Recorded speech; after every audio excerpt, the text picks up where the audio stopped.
Okay. Well, We can do this first. We're ready to start whenever you want. It's typed out. Looks Okay. like ready. Yeah, let's go ahead and start. On the top on there. Maybe. Pass these out. This is the concurrent credit language stuff. Oh, good.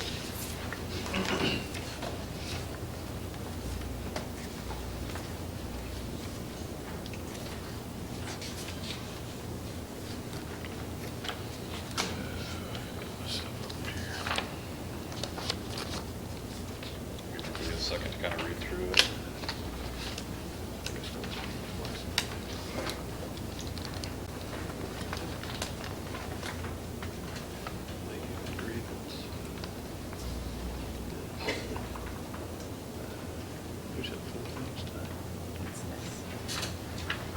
I don't know. I said 75.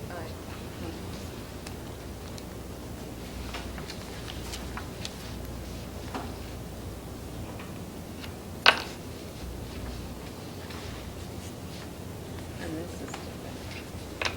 That's the whole reason.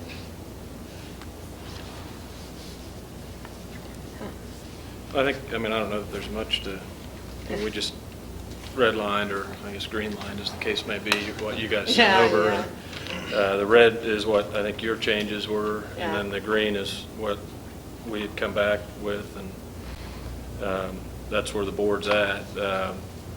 My question is, why did you go down to 70% instead of staying at 75? I mean, we're already giving up 25%.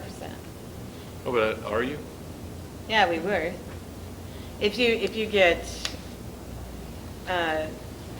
more than what we got last year, we're giving up. Part of the rationale from it is that right now, for the concurrent credit money, all the money's paid to the district and then flows right out to the individuals that receive it. All the tax dollars aren't withheld out of that money.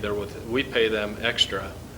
So it's tax-free money, essentially, it's a bonus to the teacher that does it.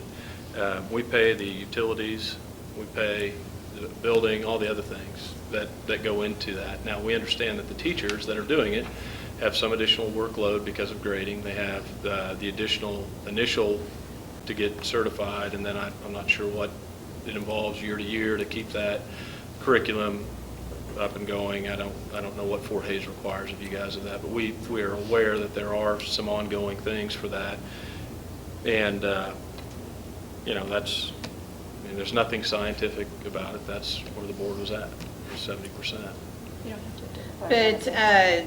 But then, not only are we giving up the 30%, if we go 70, we would also be paying the taxes on the money received? Yes, Why? because the same reason you pay taxes on the other money. The teacher, like they do in many other districts, and then you don't have to pay taxes on it, the university would. But it's still tax. It doesn't matter. But the university would pay it out of our But take. they're gonna take it out of. But we they're not would gonna get give you the- 100% minus the taxes.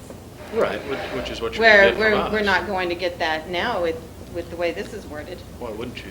Because we're only going to get 70% of the money received. And not only do we only get the 70%, now we have to pay the taxes on that money. The whole reason that we agreed to even talk about this was the guarantee that if we go through the district, we would reduce the amount that we would gather from the university in order to reimburse the district for the taxes that they've had to pay. And that was only like 7%. What does the district get out of it? You get concurrent credit to where kids will come in and take courses. And what do the students get out of it is the question. What do Yeah. the students get, and does the district want to offer that? I mean, the teachers did not go out there and say, we want to teach concurrent credit classes. It was the district that came to us and said, we want to offer concurrent credit classes. Would you be willing to teach it? And as you said, we had teachers who had to go through educational courses, work to get the certification. Not only and as you noted, our grading was at a more rigorous standard. Our coursework had to go faster. We have to meet with the university officials. We have to be evaluated by the university officials. I mean, But The total pay for those credits to 1, 2, 3, 4, 5, 6, 7, 8, 9, 10, 11, 12, 13, 14 people is $82,355. And they earn every penny of it. Not saying they don't, but, I mean, it would be one thing if we had no other options, but there are. I mean, there were back when that happened. It was better to do it in-house because then we didn't have kids traveling, which is what they used to do. They'd go to Fort Hays and take the class there, and it works better with the schedule. But, I mean, you guys are getting paid by Fort Hays to do this, right? Or the teachers that do this, but then in addition, you're still getting, it takes away an hour of coursework that you do for, it counts as one of the 6 hours that are taught. But it also gives the kids that credit hour as well to go toward their graduation. So it's not like we're teaching a college class in lieu of a high school class, because we're not really, they're getting the high school credit for it. I think, and anyone, I mean, my own, But you're getting Children- paid twice for the same work. it's not the same work, it's No. additional work. It's additional It's grading. much higher So rigor. what, in addition to, so what do you have to do for the Hayes High credit, the district credit? The students or the teacher? The teacher. What do And I I don't do want for to the get into Hay? every single thing, but I mean, as a general summation, if it can be done that way. For the Hayes High, I mean, of course, I plan and I make assignments and I treat it like any other coursework. And you For the do that for- university side, I have to go at a much faster pace. There's more rigor involved. But what I'm saying though is you're not running 2 separate courses in the same class. All the kids that are in there are taking that one class you teach at a faster pace, but it's the same class, it's the same hour. Or For more some than an hour. teachers, I can't speak for everyone, but I know some of the teachers in my department, when we have, because a lot of times you don't have a full classroom of concurrent credit, you're having to balance the Hayes High curriculum with the Barton County and make sure you're delivering the right things to the right student. So I know for me, those students will have extra assignments. I'd hate to cut you off, but that's one of the things I have a question about. Do you have, like in a class, let's say you have 10 kids in the class, are they all concurrent credit for 4 days? For me, usually not. Possibly, well, It it could varies, be. it varies. So some For me, they are A not. lot of times, it's. So in a English class, I have maybe a third taking it for concurrent credit. Some years I have 2/3, but I okay, never but in have. one class, In I'm one talking class. just one group setting, not Right. all English kids for that. Right. So, Yeah. so you'll have, how many kids would be in that class that you're talking about? I have 28, So- and I probably have about 10 to 9. 12 that are paying for credit. Okay. And so they're going to have more work, right? Well, Or is it? because it's an more AP in-depth? class, and I was told to keep my AP curriculum going, no, because I forced my AP kids, if they were taking the AP test, to go ahead and do the same. Okay, so in that one, So they can your pass the curriculum's AP going to be the test. same, it's just those that get the concurrent are the ones that have to pay the extra to get it through the For college. college, so And some may choose to take the AP test and may or may not is pass. that the same for you? Yeah, yeah. So the curriculum's the same, it's just Depends what on you've got to do on the back domains. end. But yours is different, is that what you're saying? My AP, I would run similar to them since it's I have to hit the College Board standards. If anything differs with Barton County, I have to make sure to get that in. And then state standards, which are There's a, in flux. scenarios could be where you have 3 different curriculums going on at the same time, which is very problematic, to say the least, especially around state assessment time. The AP curriculum is much more demanding and rigorous than the state, but the kids in the class, because for me, it's an AP class, you're gearing it more towards the AP curriculum, and the state pretty much fits into that. But But not all AP class. I have sociology, that's not AP. So in sociology, I really have to differentiate. So some students who are taking it for regular high school credit will do our high school curriculum, and then I will add in for the colleges will go a little bit more in depth for the concurrent credit students. How do you make that happen, though? Because, I mean, I'm envisioning a class where you got 10 kids or 20, what, it doesn't matter what the number is, but if you got half of them are on one, do the others just tune out for that part, or do they? It's or a is lot it- of supplemental. So like, they do it's self-study additional type stuff? subject Or they go matter, read yeah. it? Yeah.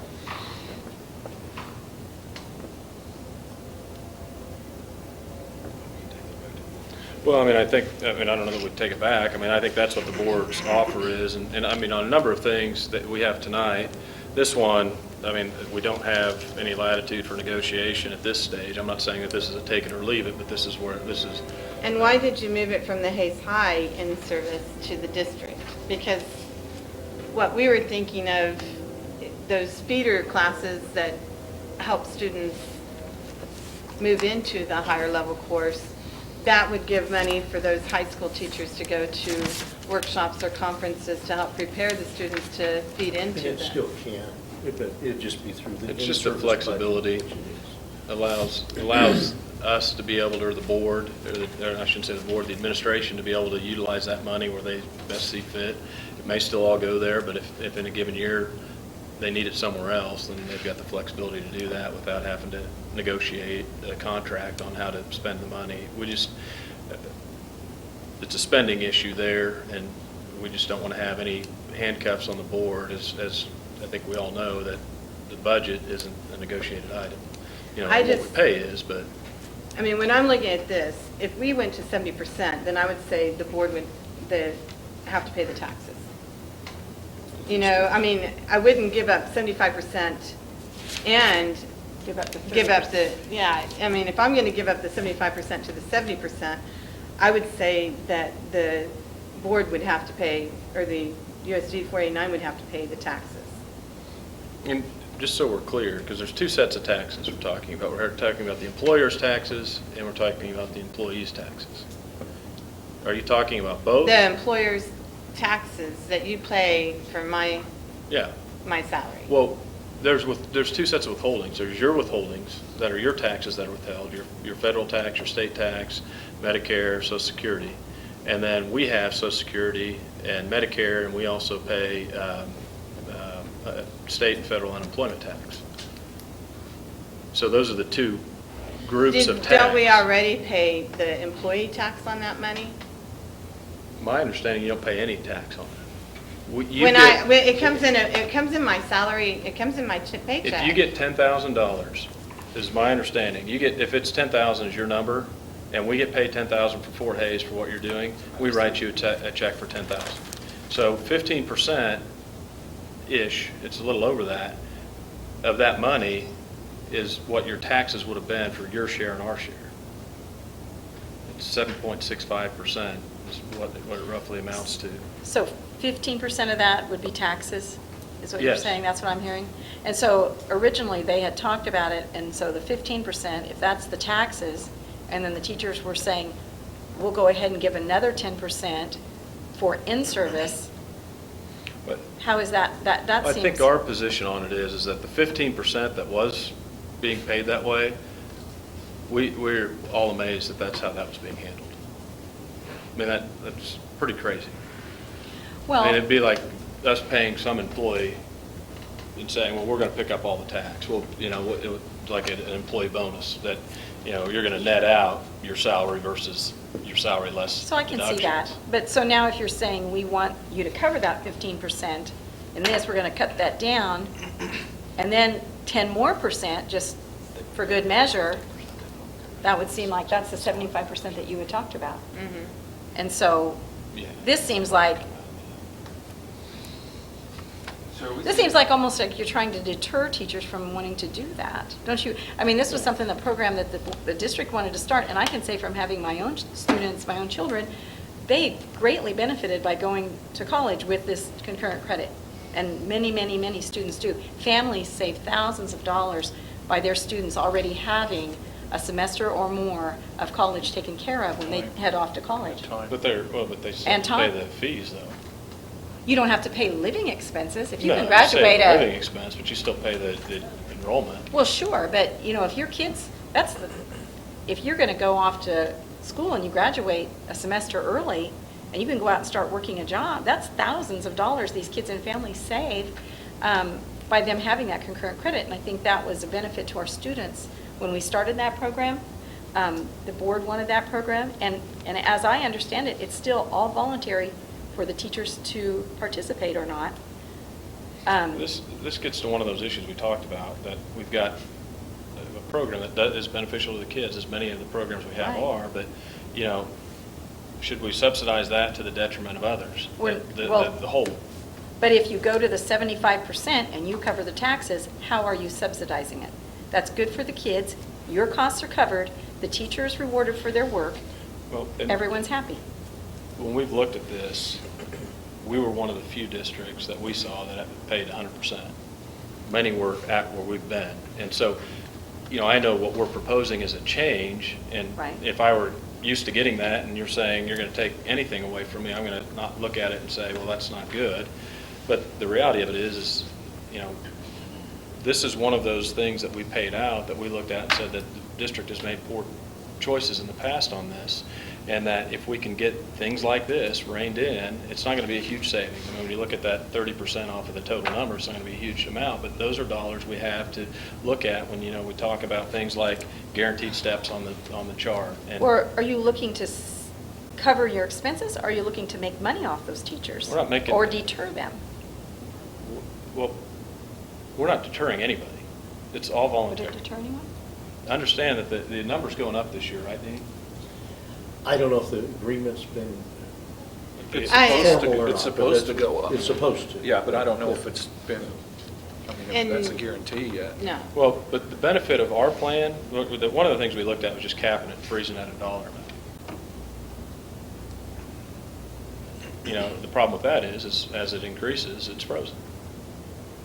What we did is what we wanted to do is say, look, as it increases, you guys still get some of the benefit of that increase, but we do as well. But I concur with her, though, that what you're going to be doing is making money off the program Yes. instead of just covering your expenses. And when we Well, but entered what are our into... expenses?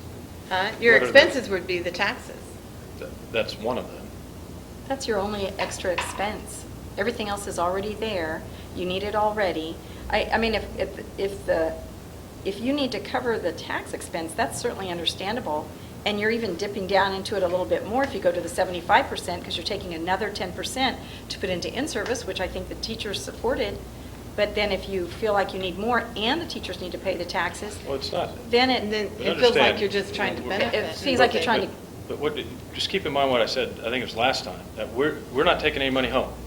I mean, I'm not negotiating with my money, so if whatever check's written, it's not coming, well, Right. theoretically, it's coming out of my pocket to add for taxes, but Right. whatever, there's no proposal, there's no idea that the board's going to cut taxes. That would be one thing they could do if they saved all this money, or they could lower the LOB. That's not out there, and that has never been discussed, and I don't think it's ever going to be discussed. It could be, but the reality is there's a lot of things that you guys have brought up, that we've talked about, that need to be addressed in this district.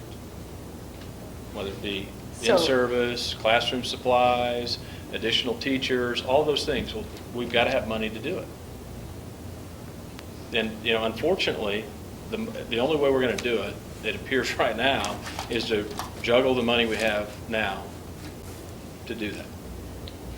Well, I still say I could buy the 70% if you pay the taxes. And I mean, because that's giving up the 30%. Right now, it's written as 100%. And so we're giving up 30% there. But you're saying you'd do 75% if you paid the taxes? No. Oh, I thought that's what you said. That sounds better than the deal you just well, offered. because so- the whole purpose of making the change is because of the taxes, and if we make a change that covers the taxes and more, then there's no reason for the teacher to cover the taxes. Well, I mean, I think we all know each other's position. I don't want to cut this off. There's more discussion to have on it, but I mean, this is where we're at. We don't have any further authority than this, but I think we're more than happy to take it back to the board and say, they're at 70%, we cover the taxes. I don't think we're ever going to end up in a position where we say we're going to cover the taxes. We're going to always want to push that back, but they may say, maybe we'll go to 75% or something of that Or nature. 80% and we'll pay the taxes. whatever. They may do 90%, you never know, but I'm just saying. Well, if the taxes are the only problem, then do 100% and you pay the taxes. Yeah. Well, If that's your only that's- problem. No, that's you know, not as the a only tax- problem, but I think we're going to want the taxes as part of that. Well, and I think it is important. I don't teach concurrent credit because that's not something that's available for me. But if I were teaching concurrent credit and this was presented to me, you know, there might be those who would say then, you know, because of the extra responsibility, I'm going to choose not to do that anymore. And who does that hurt? But our students that would benefit from having the best teachers they could have. And that would be their decision, not ours. I mean, if they're saying the only way we'll do this is if we get 100% or 80%, or if we get 100% less the taxes, the only way we're going to do this, that would be their choice. And if Well, all of them sure. said that and we couldn't find replacements, then we would have to make another decision, and probably that would be to contact Fort Hays and figure a way to have these classes fit within the school day like they used to be, or eliminate it. Well, that wouldn't be good for our students. It wouldn't be, but And that so- wouldn't be our choice. So, well, I think that it's important that we keep in mind the incentive to do it, because it's not nothing. Oh, no, and we're not, And you talk about merit pay, and in Yeah. a way, this mimics merit pay. It's if you rewarding those guys want to go you. to a complete merit pay system, then we No. have a No. different discussion. No, So- but this is something that, well, we'll talk about Merit it. pay is a whole different thing. We'd love to tackle that issue, but It's never worked, no matter where it's you, been.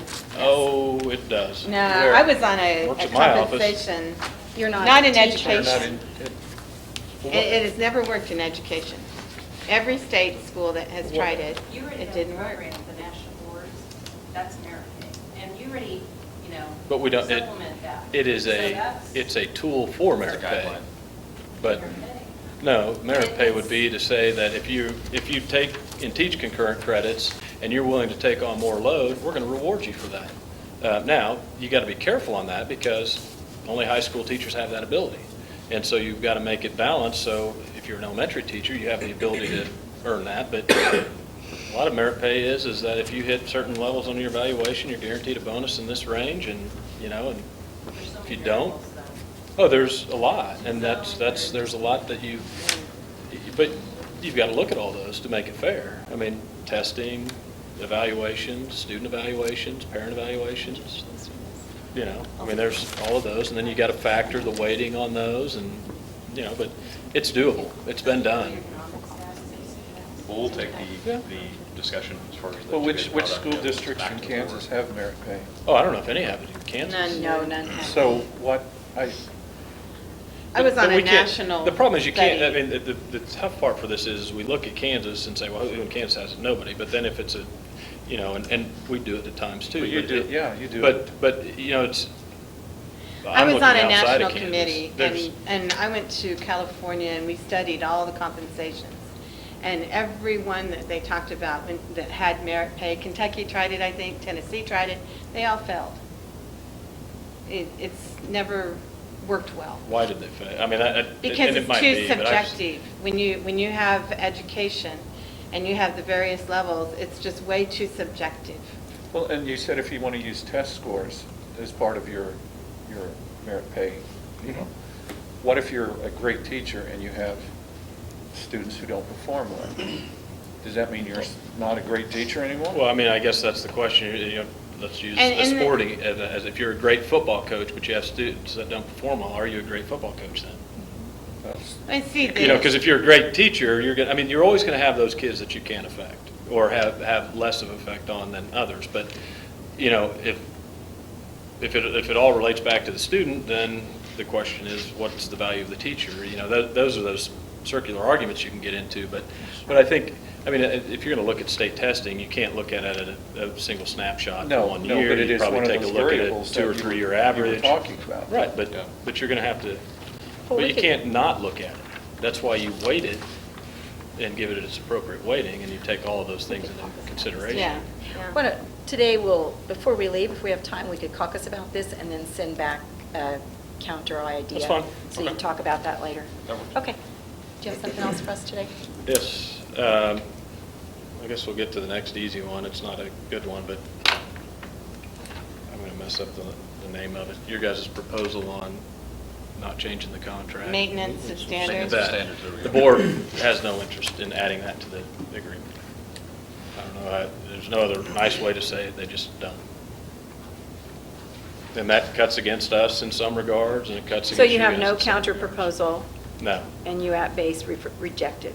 yes.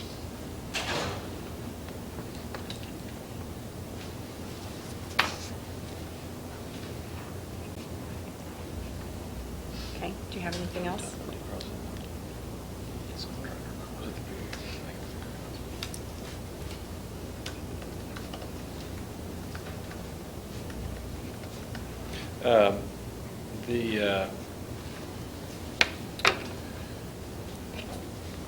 On the leave plan, do you want to do that? Or did we have on due process, did we go through that? I mean, this is. Lance was taking notes last night in his software. I file. decided not to sync, so I don't have a copy. So I wasn't writing them down, and so a lot of this I'm based, I have it on one section, but This is what Bill had last year. and I think, Bill, you'll have to correct me if I misstate what we discussed or what we agreed on last night or what authority we're given, but I think on the due process, the board is willing to look at a due process in which gives teachers a right to a hearing before the board. But we're not interested in a due process that has tenure or probationary, non-probationary, that type of language. So. Well, yeah, and I thought I was going to address that in the other, but on the arbitration issue, it arises in a whole bunch of different areas within the contract, but that is an issue. The board does not have any agreement to do arbitration, and they have authorized us to tell you guys that that's an issue they'll draw a line in the sand on, that they don't want a contract with arbitration. We'll look at other means to resolve issues without the need for court, but arbitration would not be one of them. What other means would be available if It's it's not not a lot. I arbitration? mean, you could try mediation, you could try, a hearing officer or some things like that, but I think, at the end of the day, the problem when you go down those roads, and I think what the board believes is that you're going to end up in a position that you're going to try it twice, or you're very likely to try it twice. So at that point, you're probably better just having the hearing if you're going to have it. Did you write something up about fair dismissal? No. Well, we have what we had last year, I think, but I don't know that we have anything we want to hand out. We don't have, you just have this, but we don't have one for everybody to do it. No. Yeah, we can get it. It's the same thing we provided, I think it was last year, on what our language was. And we're willing to talk about that. That's not a take it or leave it, but that's where we would start as our proposal on a fair, or a due process.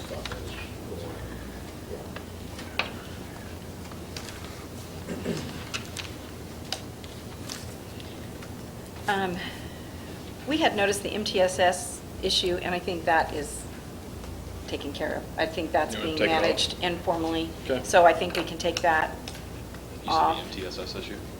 Mhm. That's And Yeah. multi-tiered support system. We've got the grievance, and we've got leave. On leave, do you have something? Basically, where the board's at on that, we advised the board kind of how the last couple of sessions have gone, the discussions on PTO, and the board at this time wants to take out any language regarding PTO. And we're just at a position, we'll leave it at the leave plan where it's at. The accumulation we still want to talk about, but not the PTO concept. We just didn't think we were getting any traction on that, and kind of too many unknown variables at this point in time. It might be something to look at next year, but at this point in time, the board has no interest in pursuing that. So are you saying, again, what it is that was presented as a counter proposal, that the one thing that basically we're saying sections B and C are the two things that would still like to be addressed, but everything go back to the old contract. Let me get to Pull what. that up real quick. Yeah, I want to make sure. We'd still have I mean, essentially what we would do is we'd leave all the leave as in the current contract.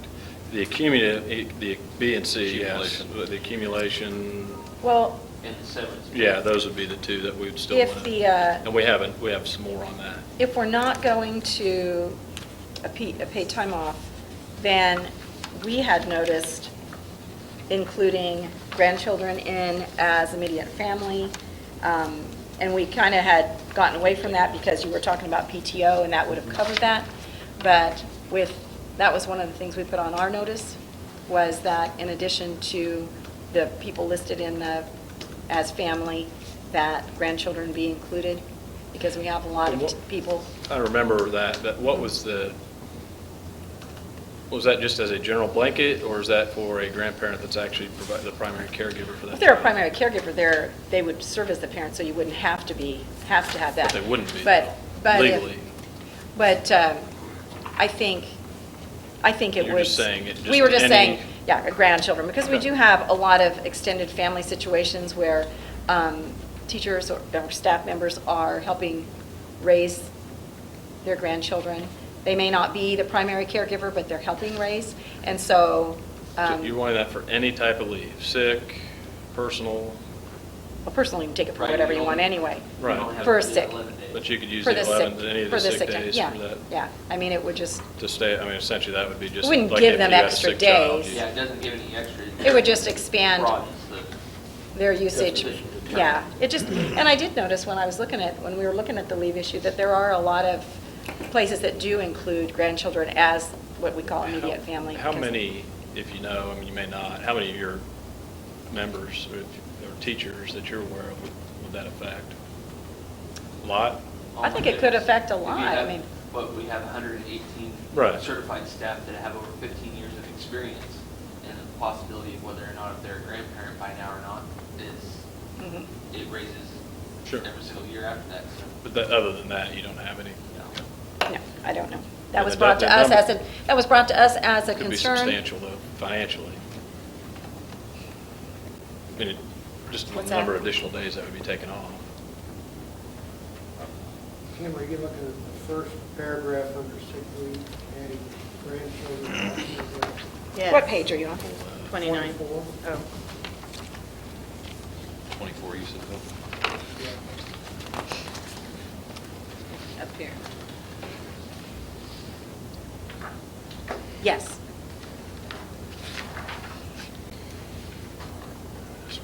Well, and one thing I had seen in some contracts, they would just say for family members, and then they went on to list, who was a family member, like spouse, child, parent. If you go down to section E, Mhm. grandchildren included. Where's that? In the second section, section E, page 27. Maybe it's Serious. Oh, the serious illness and Serious death. illness, Oh, that's for serious illness and death. That's the bereavement, and that would be the additional days. We're not asking for additional days for this. This is just yeah. Pointing to, out it's already part of that. it is part of it, so you're acknowledging that. But that's those additional days. This would just be in section A, first paragraph.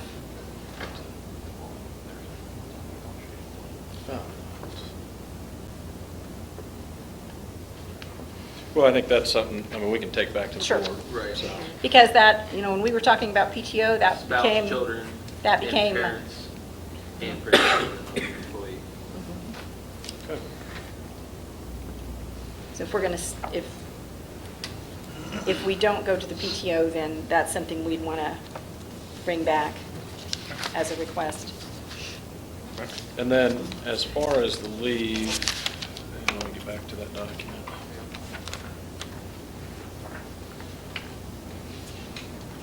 I did want to get some clarification on the accumulated leave.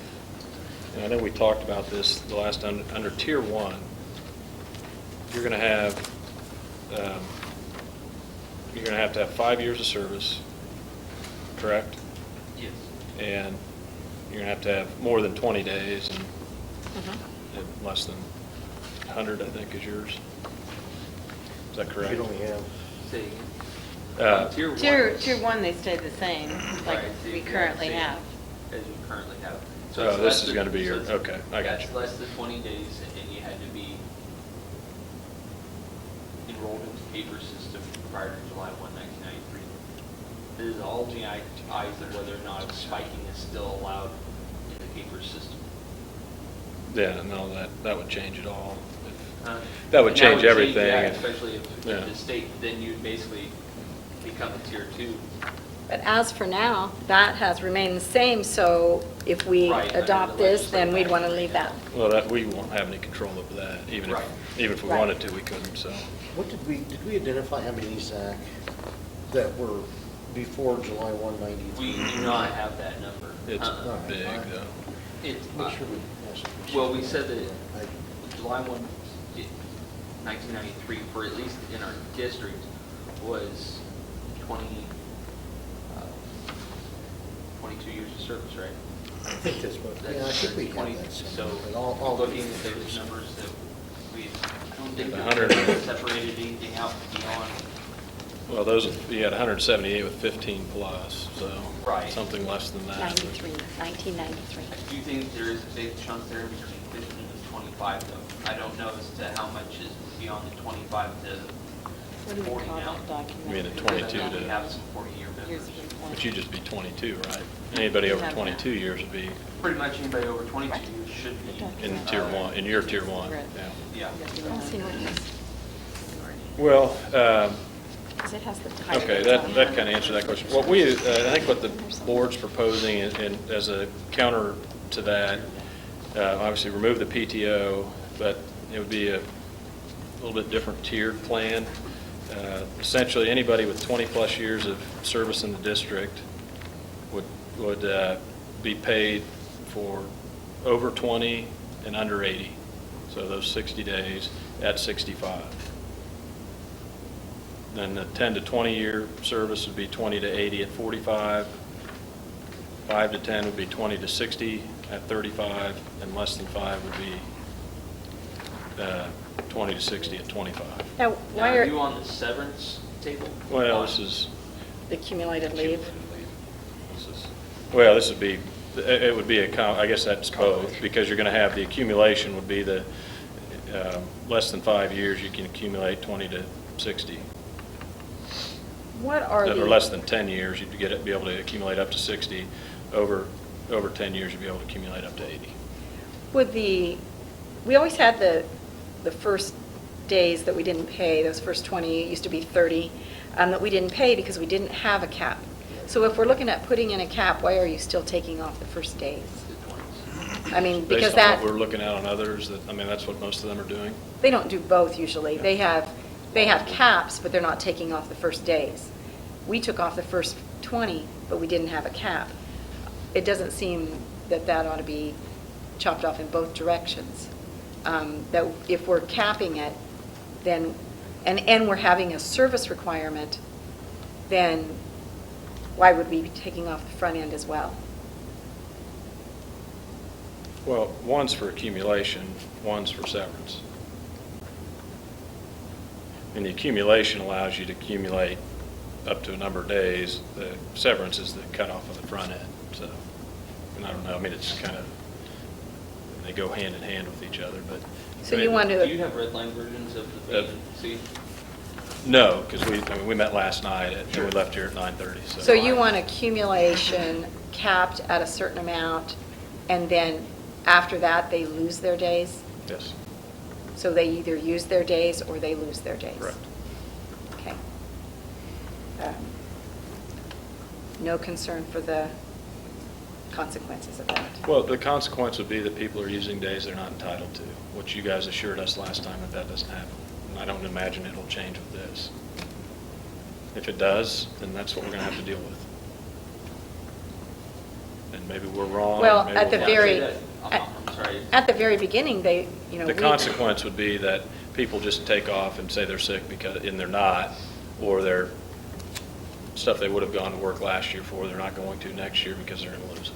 Well, they'll most definitely be more likely to take their personal days, which right now they're not taking only at 50%. They are taking them at 50%. That is established. So that will double. Most likely, that will double. So in your counter proposal, you're even removing your proposal to pay beyond the 100 days of what your original proposal was. Well, the original proposal was PTO. Your original proposal was putting PTO into and separating it out from sick leave, just like you. No, originally it was just PTO, there was no other leave pools, and we buy back what wasn't used, and I think you guys made some good points on the dollar figures, and we weren't comfortable with those numbers, so that's one of the reasons we pulled it back. I mean, not only that, but we offered 11, and then it was, well, we're going to give up business days, and we want 13, and we still want 10 bereavement days. I mean, that was...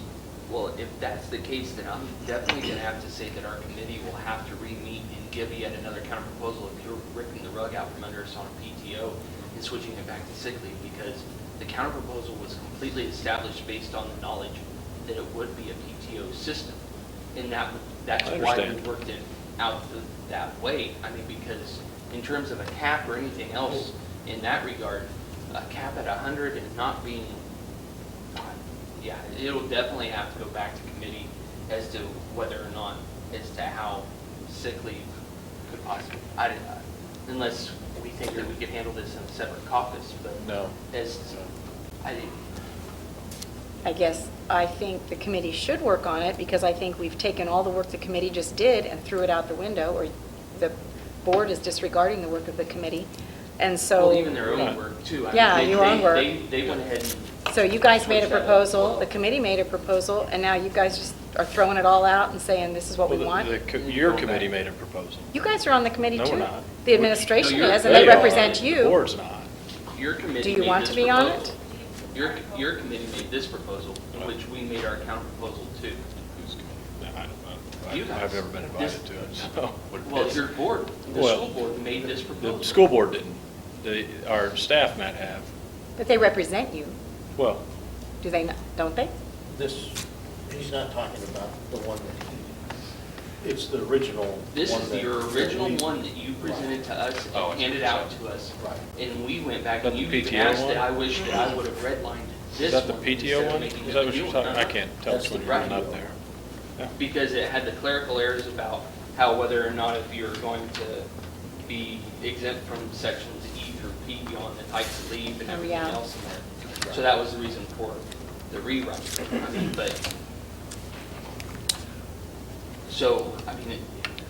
we'll throw out both proposals if that's what it seems to be, to go back to the sick leave pools of the way we were and reconstruct accumulated leave and severance pay.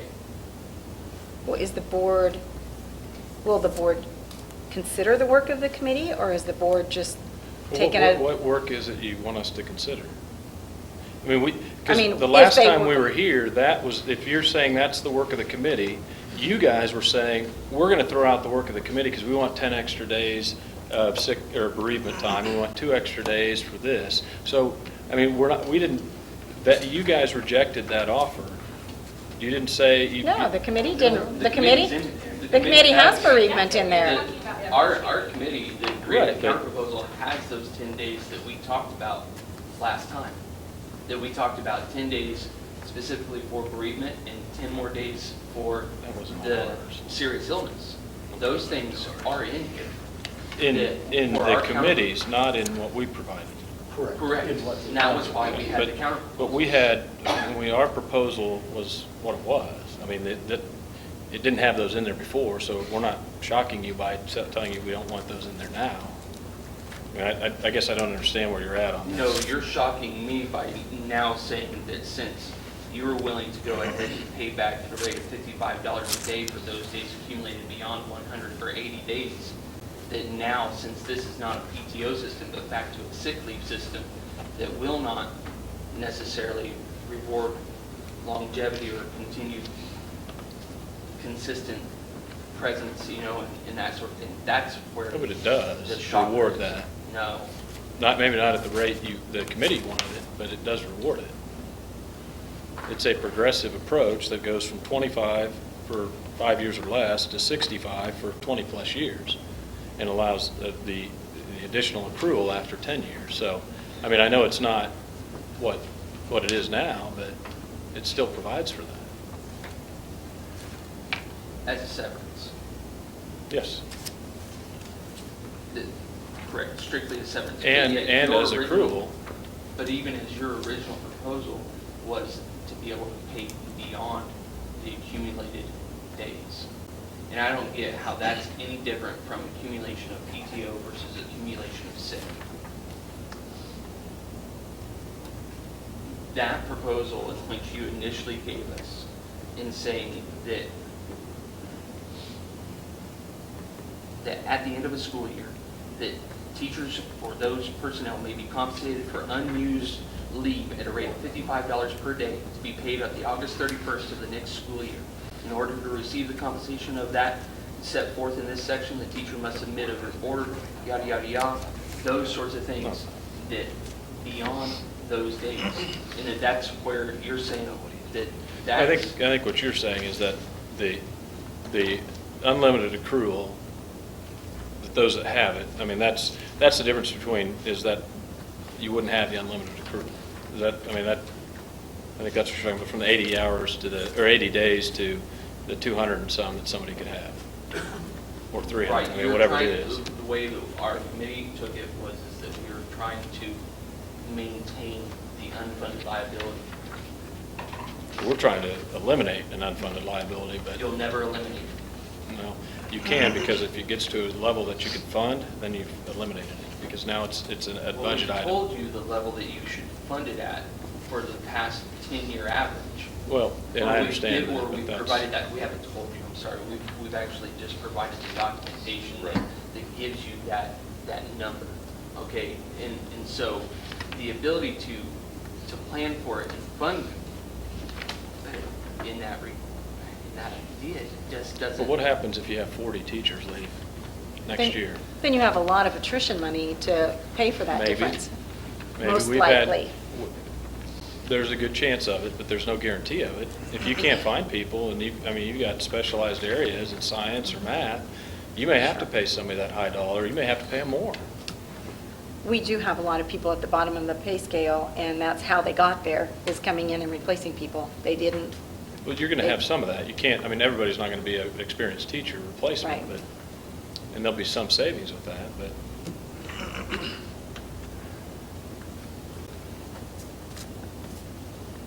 Either we're not necessarily on the same page or we're just entwined in a circular argument again, because I just don't get what is necessarily being said about or not being said about the accumulated leave in Tier 1, Tier 2, and Tier 3, and how that helps maintain and control that unfunded liability. Because that's what the committee sought out, was to try to rein that in.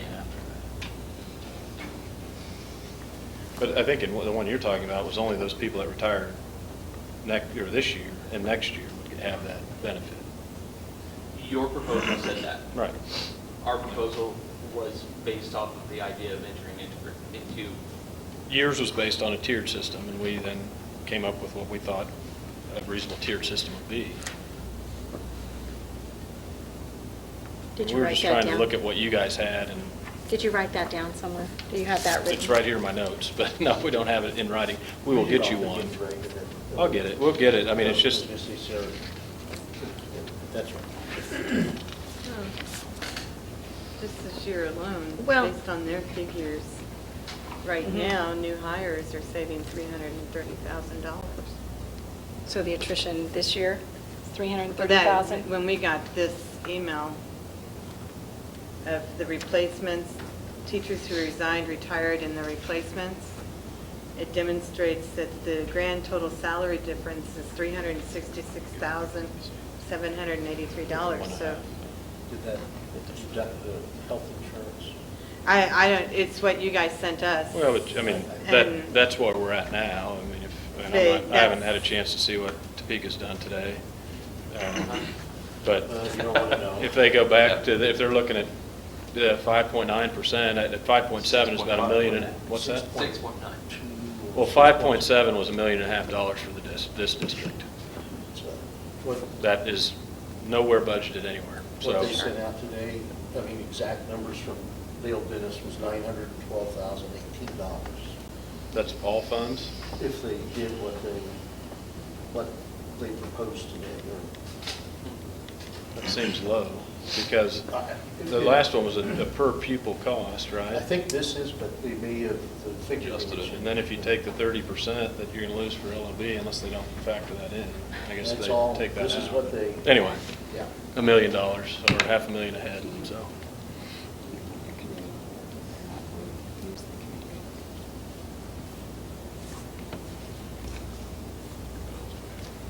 Well, the only other thing that we had in that section was the That's something, a 1/225th. conversation we need to have. Pardon me?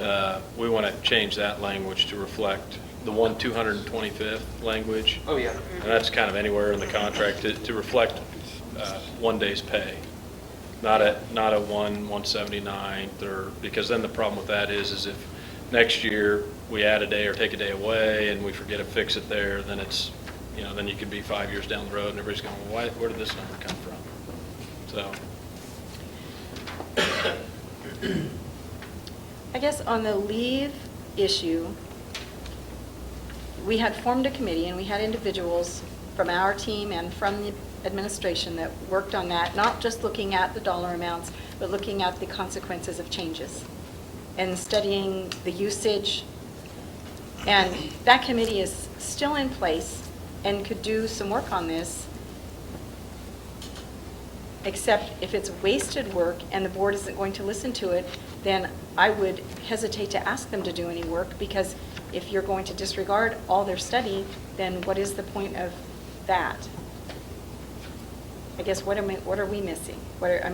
If they studied this, I guess, and they looked into it and the usage and the consequences of changes, what does the board know that that committee doesn't know? The budget. The committee knows the budget. The committee looked at the costs as well. That's why we did that. But they're merely looking at one sliver of the budget. Right, but they were But looking at. when we get hammered on this side, because we laid off 18 teachers last year, are they considering that in correlation to that? One of the items I looked at, and Zach, correct me if I'm wrong, was did it save or cost money? And if you look only at the line item, and you see only the line item, and you don't see the effect it has on other line items, did it really cost you money, or did it save you money? This year, was it 221, Dean? How much did we pay this year for the accumulation of sick leave in retirement? So I think it's 220 something. Okay. So what Is is? that certified staff? No, that's total. Right, because in your certified staff, you're going to have to take the number of days that you paid out and times that by another $20, and then you find out how much it saved you. Because you're not paying the substitute, and that was one of the things that But that's making the assumption we hire the substitute every day. Well, we Well, do you're usually close. hire a substitute. Not every, but most. Most of them do have a substitute. So I guess if the committee looked at all of that, and they did look at that. They looked at the cost, they looked at the savings, they looked at the effect on other budgets, like the substitute line. They also talked about I think, and Zach, didn't you talk about having the teacher in the class rather than encouraging absenteeism? Right, But we're not encouraging absenteeism. Well, if you're telling them to use it or lose it, you are telling them if you don't use your personal days, they're gone. The personal days only. But that was last week, and I know that you've changed it a little bit this week, but the threat is that they'll take the sick days too. And that was if it was And- switched over. well, even I if didn't not, but make that even threat. if you have, you're going to have people that do that. If it's use it or lose it on the sick leave and they can't accumulate it, you'll have some that do that. I would guess it's a small percentage, but But if if that- that happens, then we would have to take a look at something there. But I guess my question is if it doesn't save money, it and absolutely saves money. it saves money to have a substitute? How? Well, No, It cost more. I understand that. Assuming we hire a substitute for every one is your assumption. And we do it on most, but not all. But even if you fill in with a teacher during the planning period, you pay that teacher. Yeah. So how? I don't see any savings. Which is, And that's usually just at the high school level. If you have 4 elementary schools with how many teachers, you're going to hire a substitute every single time. You're going to hire a substitute for a computer class because you can't put 26 students in a computer class. You're going to hire a substitute for a special education teacher. I know, but, I mean, this is the, part of the concept that we get into when you say, well, but if they give up their planning period, then you got to pay them for it. But then we get told, well, teachers donate all this time and they work for free and do all this, but they don't because we pay for every single thing we get. Oh, but you don't. No, you don't. You know, that No, you really, don't. No way. you do It's not, no, no. you have no concept of the amount of time that teachers donate to this district. I may not. Really? I may not. But Do you realize how, look, I know that there are teachers that do, and I know that there are teachers that don't. there are more that do that don't? And none I of would us, challenge you to find the ones nobody here that at this don't. table can say the exact number that do and don't. Because you don't know what anybody in this table does when they go home. And they don't know what you do. I mean, we know what people can tell us they do, but we get told that, you know, the buildings are full of teachers at 3:30, except for when we have people that go there and at 3:30 or 3:20 and see the flood of teachers leaving. Well, they can't be full if everybody's leaving. So And they're taking their work with them. they might be. That very well may be. They may have appointments. They may have to go take pick their Very well children may be. up. And they work 3 They go pick hours their a day. children up just like other people have to, and then they come back. We do it after 5 or at 7 when we get off of work. Well, and I so mean, do We we. do the same thing, so. I have a question. Sorry. if I Go can- ahead. Okay. Yeah, go ahead. So, does it seem like, do you guys feel like there's maybe some wiggle room or some adjustments we can make to your proposal? Oh, I think, absolutely. I Absolutely. think we're Would- just trying to Can come to some. committees have a board member on it? Sure. They can. The problem with that, though, Which you is guys are this. probably on a ton of committees. Well, that's one problem, to get somebody to do it, but that puts the board member, and the board is a committee of a whole. And so when you take one board member and put them on this committee, yes, that one board member may agree, and then everybody on the committee says, well, the board agreed. Well, what if the other 6 people don't agree with what that person says? Then they go back, and then you have that same argument that, well, this guy was on the committee and he agreed. Well, it doesn't matter. Shouldn't that board member have kind of an idea where the board stands? But what if they going don't? into I mean, it? we had. Well, I understand That that. stuff, it's happened in the years past where we've had, the board said do this, and those people that went and represented the board did something else. It just seems like. The we're board has no operating on control over a partial board member. information on all sides. Because you're right, we don't know everything that you guys know, and it's kind of impossible for us to have that angle. Whereas the teacher's side of things, we can argue all day long, But I who think- does what, who doesn't do what, but there's some things we might be able to, a perspective, maybe you guys wouldn't be We able kind of to hope to have. get that here. I And, think you so, know, but instead it just of seems like we're kicking not it to a getting committee that's anywhere. going to go look at it for 6 months and then come back and, you know, now you're next year and we'll put everything on hold until next year. And, you know, and that's, a lot of these issues that have been here are things that the boards wanted to get addressed for years and just have been put off and committeed and, you know, and, I mean, it's, Well, since we don't To have answer- negotiations supposed to. No, you're fine. So to answer your question, though, yes, I mean, I think more than yeah. willing to. And we're not, I mean, we haven't, I mean, the only thing we told you, there's a line in the sand on, and we'll tell you on that, on anything that the board's done that on, but otherwise, they're just our latest where we're at with, from the board. I guess I'm confused because when we were talking about what you guys wrote up, then we proposed this, and you said, well, it wasn't what we proposed, so it wasn't, you guys weren't acting like we were going to talk about what we talked about. It wasn't the point of us writing this, and then us coming back with this, and then you guys coming back with something else? No, it was, what we did is we did what we told you guys we were going to do. We were going to take your proposal, go back to the board in executive session, which we did last night, and go through that and come up with a response to it. And the board gave us authority, and we have authority to negotiate on that very issue tonight. So, I mean, that's not something that, you know, the 70% we told you earlier, that's as far as we can go tonight, because we don't have any other authority. On the rest, we have some authority to negotiate, so. I don't know if you guys do, Oh, no. but. 70% you're back on. Yeah, I was just trying to be Credit. clear. Right. I'm not trying to jump back to that. I was just saying, like, that's an example of something we don't have. Yeah, we've got to go back to the board, but this, we have some parameters in which we can get this done if you guys Well, I would guess, agree and we could all come to an agreement. But I guess maybe more of the idea is that to get a little bit more of a black and white perspective on what the changes are.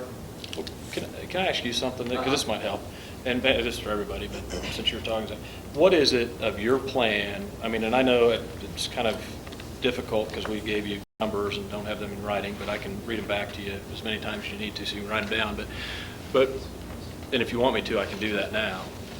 No, I was. But what I was going to ask you is what concerns you the most about maybe, or what is most important to you about your plan, and maybe that might help so we can figure out what it is that's most important, and maybe we can craft something that helps you there, but helps us on the other side of it too. I think what should be most important is what is best for the district and what saves the district the most money and benefits the kids most, meaning having the actual teacher in the classroom. Will we do that on every issue? I'm only talking about this. Okay. I'm just curious. Well, I'm serious, Greg. I can know. only talk about one issue. Right, I know. But you said you were asking that question, and I tried to give you an answer. But at to the that end of the question. day, though, I mean, we can say it when it benefits us. You guys can say it when it benefits you. But the reality of what we're doing here is you guys are trying to protect for teachers.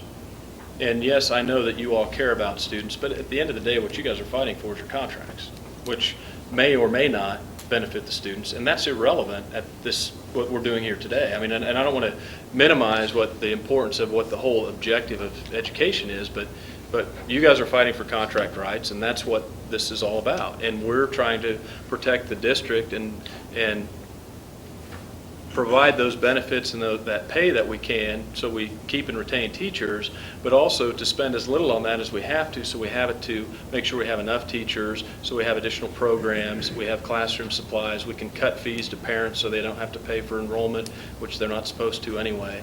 And those are all the aspects that we're looking at, and we can't do that unless we shift the money. There's no way to do it. We don't have we have one means to raise additional money, and it's failed twice. So, Can you give us those numbers yeah, again? absolutely. Less than, or 0 to 5 years. What, are you on the, Just on is accumulation. this correlating with these tiers? No, Well, kind of, but different. So these tiers are out the window? seems like yeah, go ahead. This is where we're not necessarily on the same page because you're saying this. I think we're on the same page, we just don't agree at all. So- Leave. Or at least I think we understand. So are we talking about accumulation This or is- paying out? It's both, because the accumulation it will turn into payout. It's letter B, right? It's Letter B and C. I mean, it'll be in So- both. So what's your, The accumulation will be 0 to 5 years, you can accumulate up to 60. 0 to, so if you've Less worked than 5 here, years. you can accumulate 60 days? Accumulate no more than 60. Well, you wouldn't even get any. If That's- I that's take, pretty if much I an take understatement. 8 weeks Well, for my That's kids. an No, it's not, because you may not be, well, Most you You only can get accumulate is 55, 55. you could make it 10, Yeah. you could have no So accumulation. Less than So, 60. But, Well, Okay. well, we can. So if you're working 0 to 5, you can't, you have to have less than 60 days. Here, we don't- Okay? That Is that- naturally you ready for the happens. next one? Yeah. 5 Yeah. to 10 is the same for accumulation. 60. Actually, it's 5 to 10 is 60, and then 10 plus is up to 80. Okay, That's probably the how is that, why are we saying 0 to 5 is 60 and 5 to 10 is 60? Because that's what our offer is. I mean, I don't. Why are you separating it It's- out? Well, because we put our offer for it both, and it's more confusing. For accumulation, it should be 0 to 10 is up to 60. 10 plus is up to 80. And then what you're saying is the payout is different. The Yes. payout will then So be 0 to 5 would be, $25. And 10, let's see, 10, 5 to 10 would be $35. 35?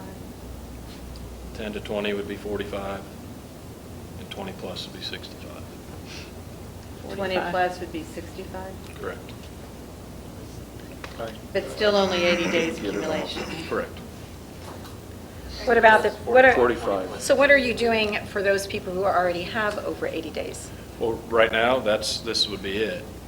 And that's They where would I'm lose saying. all of those days. That's why, one of the questions, because I think I know what Zach's going to tell me, or you guys are going to tell me when I ask what's the most important, or what's the most concerning. I'm guessing that is the answer. Oh, you'll have quite a few people put in their resignations in the next 2 weeks if they hear that they lose them. Well, I don't, And you've lost a lot of already. But that can't be from anything we've done. I 'cause said, we haven't I changed just know anything, 3 so. or 4 that have told me if we lose the sick days, I'm gone this year. Even though I don't want to leave the classroom, I'll be gone. And these are people who still want to teach, can teach, are great teachers. I have another question for Yes. those of us who can't. Like, I'm sitting, I have 140 days.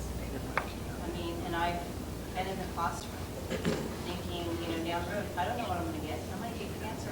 I might have to lose those days. That's why I've always saved it. So you're saying right now, your plan, I lose all those days, other than 80. And I don't get reimbursed for those. And I think that's on the accumulation side. I don't know that we talked Is there through that justification issue. for the number?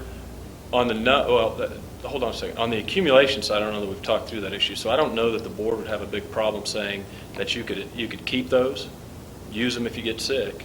But as far as the buyout, that would be different. That you're And no I- longer- and I'm not- again, I'm not Talk about telling buying you- out those people. Like buying them out to that 100 or whoever's. That- what it was. It'd The just be the 100 80 after the at 80. 65. Yeah. how did you arrive at the 80 number? Just trying to take a look at what others are doing, where we're at, and trying to keep in line with what kind of the market is as best we can. I mean, if you get outside the school districts, these numbers are just crazy, or out of government. I mean, no employer would let you accumulate 80 days and then buy you back, even if they had to pay 95 to bring somebody in that day. They couldn't afford it.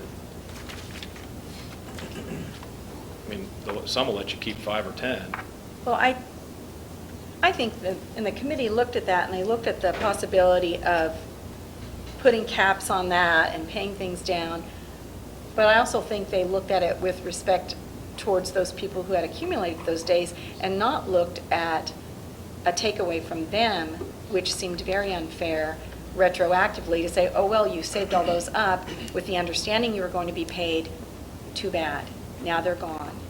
I think we could come to something where we would respect those people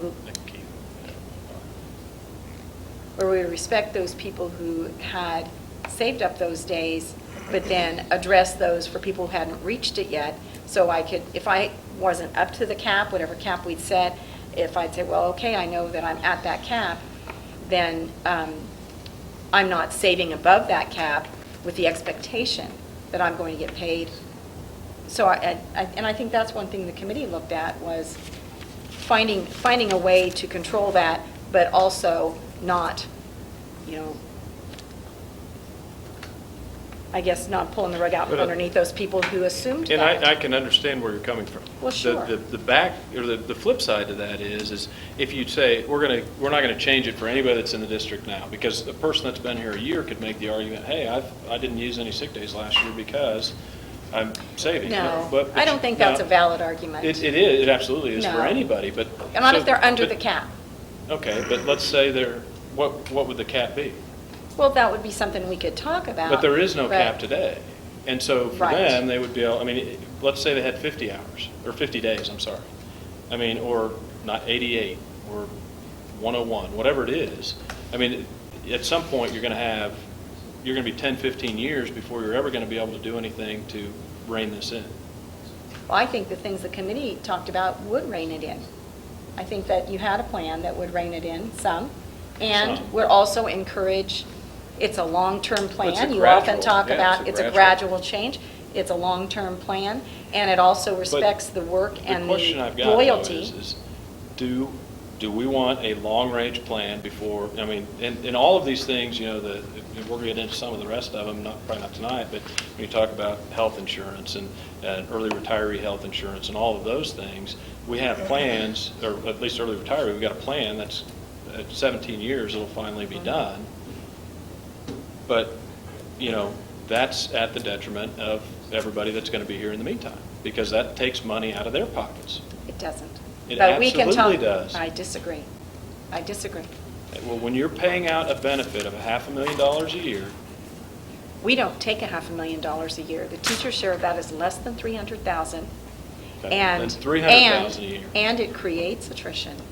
We're off the subject, but you start throwing those numbers out, and you're scooping in people that aren't even represented here. We are Well- representing the teachers, and that number is not accurate when it comes to the teacher group. Well, so 300,000, let's use that number. But that's $300,000, which is roughly just shy of the amount we would need right now to catch everybody up on years of service. Do you want to talk about that program now, or are we still talking about this No, but program? I mean, you brought up, you're bringing up You why brought we it up. did it. No, I'm bringing up the fact that we're keeping these in, and you're talking about having these benefits for these people, so when they leave, they can get paid a lump sum at the end, and what I'm saying is those people are going to get it, but we're going to cut it off for somebody, so that there's a group of people that are going to pay for that, so that way the others can have it, and they're never going to get the benefit. And so, is it unfair to the people at the top for that? Yes, but there's also an aspect that it's unfair to the people at the bottom for that as well. Well, And there is a balancing act somewhere in between. Yes. That'll be unfair still to both parties, because you can't change it without somebody being hurt by it. And that's what we're trying to reach. Well, and honestly, a lot of the committee work we've done is that balancing act. It is the. There's no hurt to the top. Well, sure, because No. we had that program, and we are phasing that program out. We are looking at this leave, and we're looking at making changes to that. What is the And top losing in your plan? Well, when we made the changes to the early retirement plan, several people were immediately eliminated because they would never reach that plan. They would be retired before they had the requirements. We increased the requirement. You're on a different, you're on health insurance now, right? Well, that's what I thought you wanted to I'm just talk about. talking- I'm talking about the leave. The leave? He's back on leave now. No, on this, when we were talking about these tiers, no, I think that the top tier, there wasn't a hit on them. And then on the lower ones, I think they tried to phase in things that would be more manageable, but not to do a flip-flop on these guys at the top that you have been telling, all these years they've saved those days. But the reality of that is, and I mean, I'm just looking at it, if we take everything and pull all of our offers off the table and leave it as it is, this district will likely not have money for raises for 5 to 10 years. So if you're on the bottom end, if you're on the top end, it doesn't matter, because you're most likely maxed out over here on the grid. Oh, I Even if you get a disagree raise, that it it's gonna- doesn't matter. They'd like to, Well, sure. it doesn't matter as much. Cost of living goes up for everybody. Right, but it doesn't hurt them as much. If they're frozen on steps and they're at the top step, it doesn't matter at all. Now, if you put more money in that box, it will matter, but that's usually going to be a lot smaller number than somebody moving up 7 steps or moving over. And so those are the things that are going to have a big effect. And so for them, that's 10 years of raises that they're never going to see. And if there's a percentage increase, those are multiplying. I mean, that's... I disagree. Well, I can at least, I've told myself not to let this, Sure, in yes. terms, be personal by any means, but I helped craft this understanding, knowing that I've been frozen on a vertical step for the past 7 years. Right. I didn't And realize I- you were one of those, but and I I think you're still one of the don't- highest numbers, so. And I still don't feel like that I'm undercutting myself. In a way, I feel like I can protect and reward longevity in the district still with this proposal. And when you've asked as to, you want to know what's the most important. Just on this, I mean. I know, yeah. I understand that. On this, what's the most important? You've put me in the burning house. And you've told me that I can only save 2 of my kids. And it's like, actually, maybe only one. And unfortunately, it's like, take me. You know, I've been posed with that question in a debate class so many times, and it's like, that's easy. I know which one's going. It'll be myself. The other three get to go. I'll be the one that dies, you know, in that question. But the deal is that here, I mean, that is unfathomable to be able to make that kind of decision here in a caucus or anywhere else, because And I'm not wanting you to commit to, I mean, whatever well, you I say know, is not I going to be, understand I'm that, just, but still, when you say that there are, what I'm hoping to get is if you say, the most important thing to teachers is that we don't lose any of the accumulated, then we can at least go back and say, hey, this is what they say is most important. Now, that will probably have an effect on the others, but, you know, but at least gives us a way to look at it so we can, you know, I mean, and maybe that's not how you guys would look at it, but for me, I mean, when you're negotiating, you're picking what's most important, and you want it all, but you're going to, you know. So what I'm hearing is that perhaps those who have accumulated over the 80 days would be able to keep those, but when they quit or resign, retire, you would only pay out for the 80 days. That's what we just presented is. Well, not quite, because we can only accumulate 80. But what you're saying is you What I'm would saying allow is them there to is- accumulate more than 80, however, the payout would only be for 80. Yeah, and I don't know that we have authority on that, but I'm pretty sure the board would go along with that, based on what we discussed. So That they would teachers, have the if sick I had time. 180 days, I would be able to keep my 180 days in case illnesses Get an strike me illness at the or end. deaths or And then whatever. when you retire, you'd only get paid for 80? Well, and the other thing that we have to consider, and I suppose you have to consider too, is that we have to come up with something that we're presenting to the teachers that they would actually accept. Sure. And so if you are saying, well, this is what the board is, this is where the board is, you know, we don't have all 250 teachers here. But if you are presenting a plan that is unacceptable to the teachers, then they will just turn it down, and we'll be right back here trying to figure something out. Well, So- and we're in the same boat. I mean, if we don't have a plan Right. we can present that 4 or more of the board members will approve, Right. I mean, And eventually we'll be at I have impasse if another you guys question. can't get it sold and we can't. So for those tier 1 people on here, The two If- what? Tier one. tier 1, if you only pay them for the 80 days, that's going to have a great effect on their CAPERS retirement if Sure. they get to Yeah, that claim. Assuming the legislature doesn't change that Yeah. anyway, but. But if They haven't. right now they haven't, so if they don't, we've just cut their retirement pay down But- because we're only willing to pay them the 80 days. And I'm speaking only for myself on this, I mean, to me, it feels dirty to negotiate that that's what we're doing. That's not what CAPERS was intended for. That's the way it's set up. It's a And that's- loophole that can be taken advantage of. I It's absolutely not a agree. loophole, it's the way it's paid. Well, I mean, that's the way they pay it out. it is. Well, I understand, and if I'm in your shoes, I'm going to take advantage of it. But as a, you know, that's one of the things that costs money, and it's not free. You know, I figured out if you made $13,000 and you're at 75%, you're going to make about $3,000 roughly a year extra if you. I mean, your I was average every looking year at the- until you die. So- I was looking at our tenure chart, and it has the date of hire. Now, of course, this precludes anyone that was part of CAPERS that was not in the district, because they would still be able to benefit even though they weren't paid in the district since '93.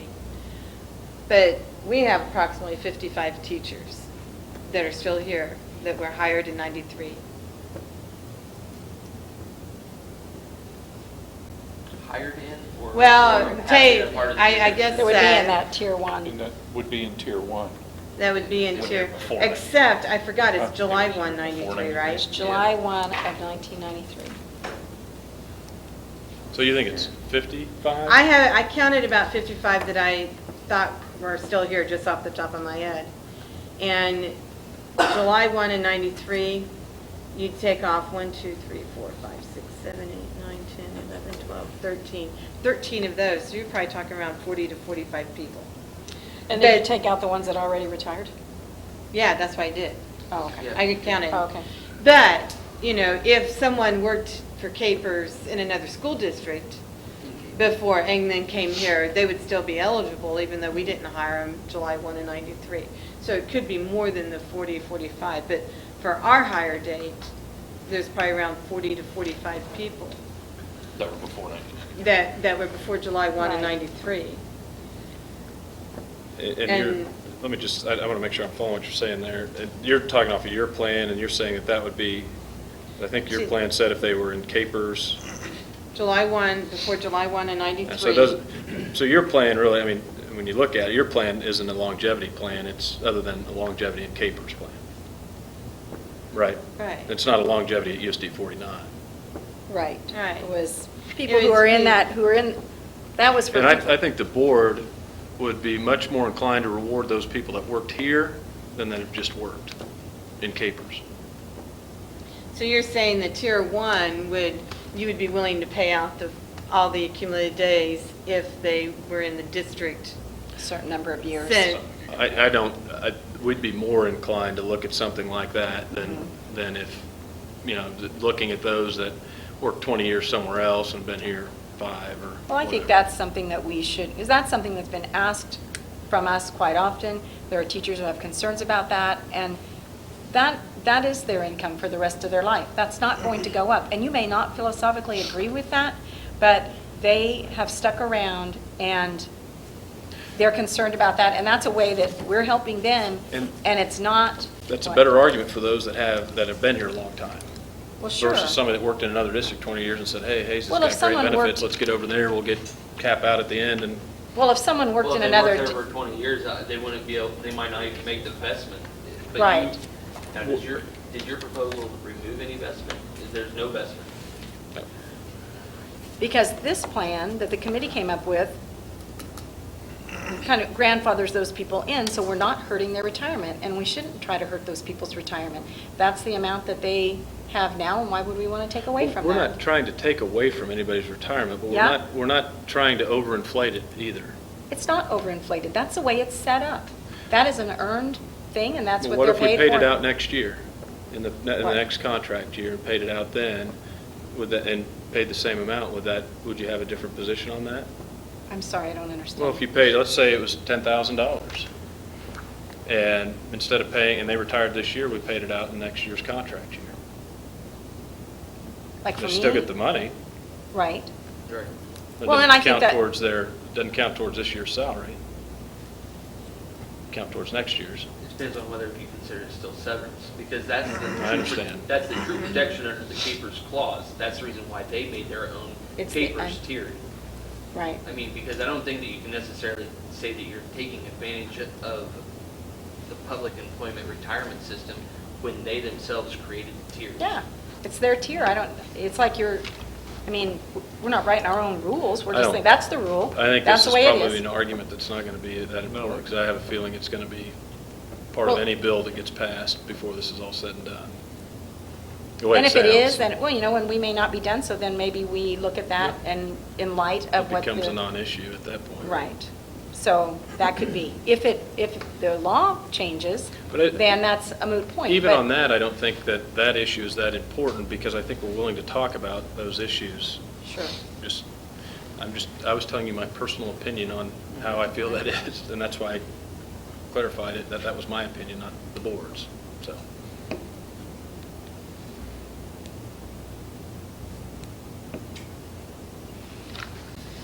But, I don't know where we end up on this. I don't know if you guys need to go back to, if a caucus works, or if this is something that you guys need to meet and regroup, if it's something you've got to go back to the full union. I'd like to regroup, not necessarily, I don't think it's something that we'll be able, we can have the dialogue that we have here, but I really would like to have more than just a 15-minute caucus to be able to really come into understanding as to what it is that possibly are things that we could be missing by not considering anything as PTO anymore, that only is back to the same old sick leave procedures and that sort of thing. So if that's something that's acceptable for us to regroup, I know that if there's any way that we could have the counter proposal. We'll get it in writing, probably tomorrow. And that would be awesome because, I mean, if we don't meet next week on the 16th, I mean, our group would have the time to be able to regroup, you know.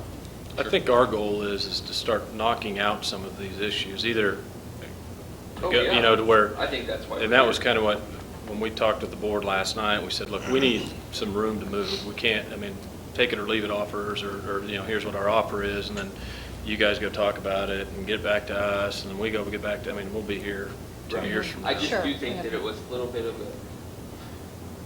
the big step outside the lines is just switching from a paid time off mentality back to the sick leave, which then changes the perspective of cap and payout and those sort of things, that it is a substantial rewrite, and I think that we've got to regroup. If we do go to, if we stay with regular leave, and then we talk about caps, would we look at, and, because we had originally talked about the PTO time as flexibility, would we look at changing the number of personal days? So that if teachers are going to lose days, they have the chance to use them. I don't think, I mean, we're not going to tell you we won't look at that. I mean, we'll entertain that. I don't Okay. know that there's going to be a lot of momentum for that, but it's Definitely something we can take back. We'll take back, and it's not something I mean, we'll take anything back to a point. I mean, if we're constantly taking the same thing back, eventually we're going to have to say no, but we'll take it back, but I think that's going to be a tough one to sell. Okay. But, you know, it might be as a trade-off for something else, it might be. So you're going to write that up and give that to us, and then we'll just talk about it at another time. Okay. I do want to clarify one thing. Tracy's watching on TV, and she just emailed me about the taxes on concurrent credit. Teachers pay their share of taxes. That's what I thought. We pay The employer share. The employer share from Fort Hays State. Right. It's money coming from them. Then we pick up that share. It's the 7.65. Yeah. Yes. So I just wanted to clarify. So it's 7%? 7.64. 7.6%. Okay. All right. Do you want to take that caucus and talk about that since it's 6:30? Oh, yeah, we'll take like a, We had the grievance thing too, Oh, but I don't okay. know that we had, my understanding, the only real change on that was just the arbitration. So that So- first paragraph, we had that discussion about whether you tell the principal or not. I think you don't want that? we don't want it, but we don't really care if it's in there either. You have no It's- preference on that? No, I think it's a waste of words, but if you guys feel more comfortable with it, we don't have a strong issue with it. Well, we felt the same way about that we felt like that was an advantage to the administration, that made sure that the teacher went to the administrator before they filed a formal grievance. And, you know, but if you felt like it was more important to expedite it and go right to the formal grievance, then. I think our point is we thought if without it, I guess you guys were looking out for us, we're looking out for you, but it looks like nobody thinks they need it for themselves. But ours was that it just doesn't create that hurdle or the extra step that you guys have to go through. If you want to do that, you're more than welcome to. Okay. If you want to go straight to the formal, you can go that route too. But having said that, it can stay there if that's, you guys want to leave it in there. Okay. All right. So that you didn't have a feeling on. The other steps, I don't think there was any real concern on that.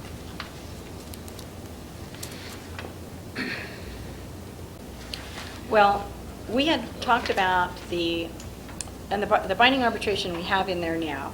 And we had talked about the possibility that we could discuss how we could go through that and what kind of hearings, you know, what kind of services we could use. Some of the reasons that we have an interest in staying with arbitration is because, first of all, it should be quicker, and it should be less expensive. And the other thing it is it's more private. And so we could have arbitration, and it doesn't have to be a public hearing.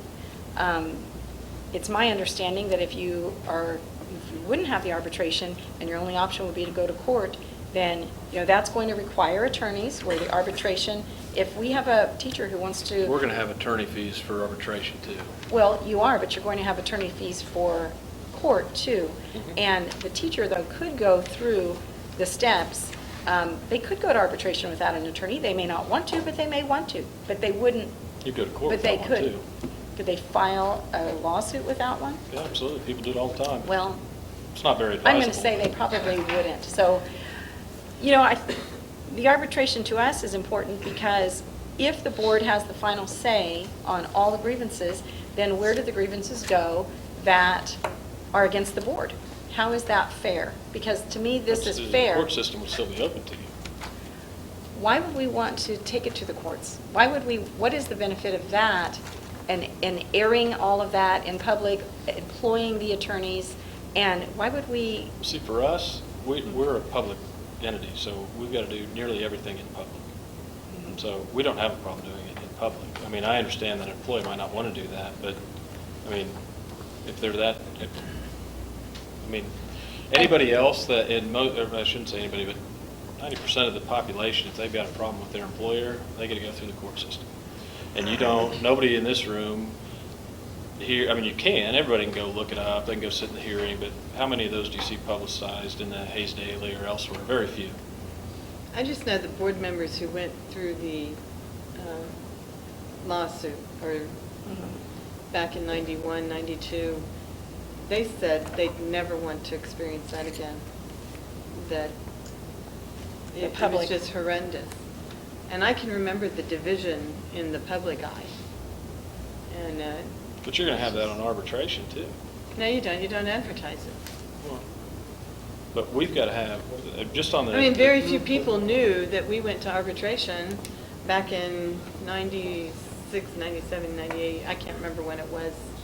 I found the file the other day. Why should that be secret from the public? Because It's their money. If it's a personnel matter, It's their money. it's their money, yes. But if it's a personnel matter, there are some personnel matters on both sides. If you have a grievance against an administrator, maybe it's in their best interest not to have it public. If it's You guys have your legitimate, executive it's sessions, you probably clearly not. have things that you don't want public. Well, we do. Well, and there Just are like- things that we just don't like want you public. guys do, but. Right. But, I don't.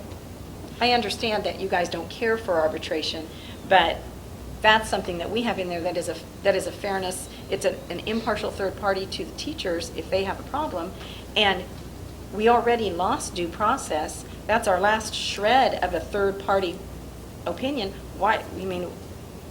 Can we not talk about looking for maybe an agreed upon source? How is that not fair? I think I understand what you're saying and where you're coming from. The other one, I think kind of what Greg was just saying is that was, as the board, what they told us is that they wanted no binding arbitration in any of it. Like I said, they were willing to look at possible mediation or the hearing officers or whatever, but it basically came down to the binding arbitration piece. But we have binding arbitration now, you see. and we've Right. used it once in 25 years. So I guess our That- question is, We've only what, had goes once in both ways. 25, what yeah. is, you're on the board, what is your objection to an impartial third party? I'm taking a legal But no. opinion from multiple different people. But not just we're not- people sitting at this table listening that. But you're Well, asking a as are different we. question. As You're are asking we. a different question, though. You're asking, what's your objection to an independent third party? You're not saying, what's your objection to binding arbitration? That We've is said- an impartial third party. But that's a completely different question. That's a setup question. What we're saying Oh. is we have no objection to looking at an alternative, but we will not agree to binding arbitration. But the board So already we'll look at agreed. an alternative of an independent third party. Give us a suggestion. We're not saying no to having an independent third party look at this and come up with something, but we're not willing to look at binding arbitration.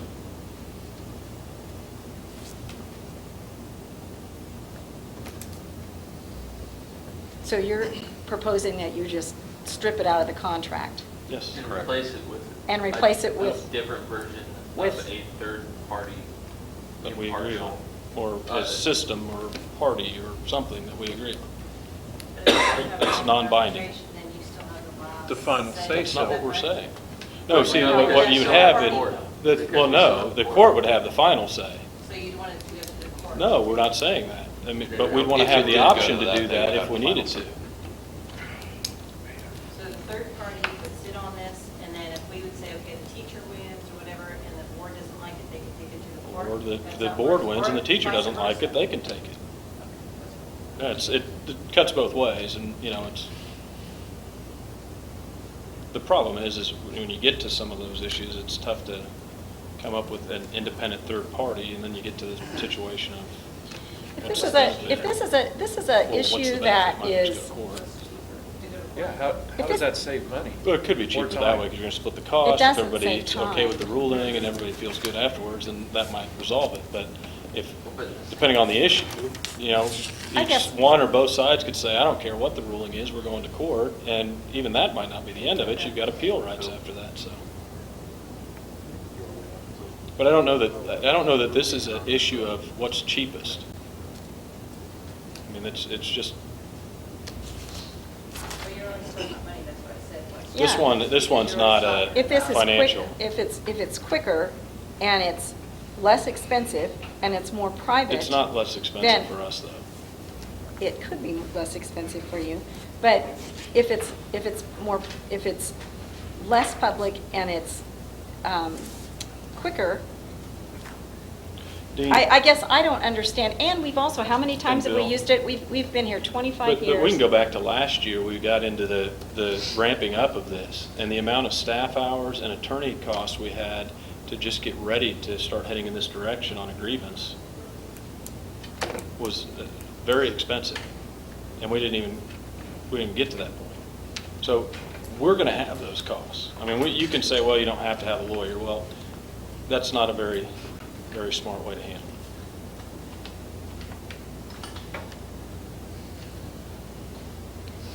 We would be very foolish to go this without a lawyer, as would you. And I doubt that I would see that happen, but could. Well, we probably have to end up finding ourselves too, having to research as to what kind of ever third-party Mhm. entity that could be out there. And I mean, because I know, I don't know that research. Like you said, the options are limited, but you even have that legal expertise, but Greg, we'd have a hard time selling this to the Because, teachers. yeah, because you're telling them that they are giving up their voice to have their chance to have an arbitrator come in on the grievance. When the Well, that grievance would could be- be against the board, and the board is saying, we want the last word on grievances against ourselves. Who Let's wouldn't assume, want that? let's assume the board, no, that's not what we're saying. We're saying, Yeah, no, that's not what we said. We're saying, let's assume the grievance is with the board, and let's assume we've acted very inappropriately. Would you rather have that in a closed door, nobody gets to hear about it, hearing, or one that's in public court that the newspaper can be there and report on all the misdeeds the board did? I know which one I'd rather have if I were on your side of it. As a school board in that situation, I'd rather have a closed door hearing that nobody got to hear about it.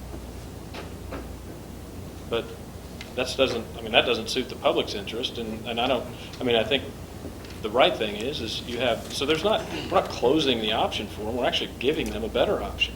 Because then, if they don't win there, they've got appellate rights. So, I mean, it actually is expanding the rights, but, I mean, it's a change, and so Well, that's scary. I understand that that's your opinion. We've had other legal advice that gives us an opposing opinion. Right. So, We're your basically just opinion saying is that- not necessarily the I'm only not legal giving a legal opinion. opinion. I'm Absolutely. giving my opinion. And I don't want that to be, I guess where I'm going back to this is, and I agree with you, you're 100% correct, Irving. It was just, that was basically what the board said. They said this was an issue they're willing to draw a line in the sand on. They do not want binding arbitration in the contract. So Period. if this is something that we've done, how many times in the last 20 years? Once? Why, what makes it that I could ask the critical? same question to you. It's Security. already, it's in our We contract lost due now. We lost process. due process, so that is that's our only, It's not. It's not your. not only everybody option. wants to go to court. Well, not everybody I wants mean, to go to arbitration, binding well, arbitration. but- And we're one of those. But if that's in the contract now, it hasn't been harmful. So why is that such a big issue for you as a board member? We had a reminder of it last year. We didn't go to arbitration last year. No, But we it were. still cost the district a we fair were amount heading of in that money, direction. heading in that direction. Well, a lot Staff of that time, and money, the everything. money that you are calculating on that grievance was staff that was already on board. You know, But that But it's staff could have time. been used to do other things instead of wasting time on this. But I've been in I mean, they don't other, work. I've been in other professions. Sure. I've been in other offices where they pulled me off my regular duty to fulfill other projects that they came up with. I still got the same amount of money whether I did my Sure. regular office duties or this project they made me work on. That was And part of their then- job. And then I'd have to double work, work really diligently to try to get my regular workload up. Our And I didn't administrators get do any have to do paid, that. I didn't get any extra pay for that. Yeah, They don't, they So- gotta work extra hours. But to say, And like- it takes them away from other things that they could have been doing. I'm sure they would like to have it that it says if they get taken off, they get that paid an additional amount. They don't. You know, the American Bar Association estimates as many as 100 million Americans are shut out of the legal system due to the high cost of justice. Arbitration with its lower fees and faster process is an ideal avenue for providing justice to Americans who cannot easily access the court system due to cost and delays. And I'm thinking the delay is a big issue here, because you go to the court system, it could take you 2 years to get through it. more if we Could. keep cutting judges. I don't think so. Yeah. Their budget already got Right. approved. They're not having furloughs. We don't have any room to negotiate on that. Even the United States Supreme Court have found that arbitration is much less costly than litigation. You don't agree with that? No. If I'm gonna put the same amount of time preparing for that as I am for a trial. So if I were doing it, it's gonna cost my clients the same amount. So in terms of hearing the grievance that was being ramped up for, in just, in all theoretical aspects for last year, it did not go to arbitration, would the same due diligence not have been done if we didn't have arbitration to be worried about? Is that what we're saying? Oh, yeah, we'd spend the same amount either way. Okay. You don't think Or, you wouldn't charge involved as much? We What's that? wouldn't have the attorney fees, though. if we went to court, we would. Yes. The grievance side, we would. The grievance. What was that, $8,000 or $10,000 we had last year in attorney fees? Somewhere thereabouts? Most of that was due process. Oh, okay.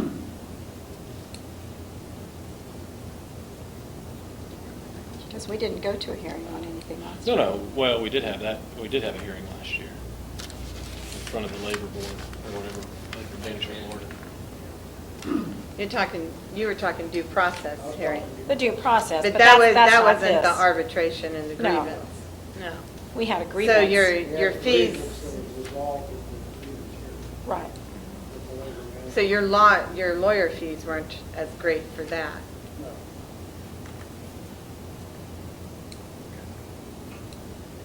And I would think that the time that the staff put in, isn't that part of their job? Just like extra things that come along that's part of our job? That's But what- under their job, to take care of That's the personnel. slippery slope you get on, because it's not, because, It's a personnel matter. but you're absolutely right, it is part of their job. I don't want to, Yeah. it's tempting, I'm just going to, we got into this before about if we got to hire a sub if a teacher's gone, or if they cover, they got to get paid for it. They don't get that. If they got to cover something extra, they still get paid the same amount. They just got to work extra hours to do it. There are some rationales for why you have a teacher there and not just having others pick it up, or you hire the sub, but, it's the difference.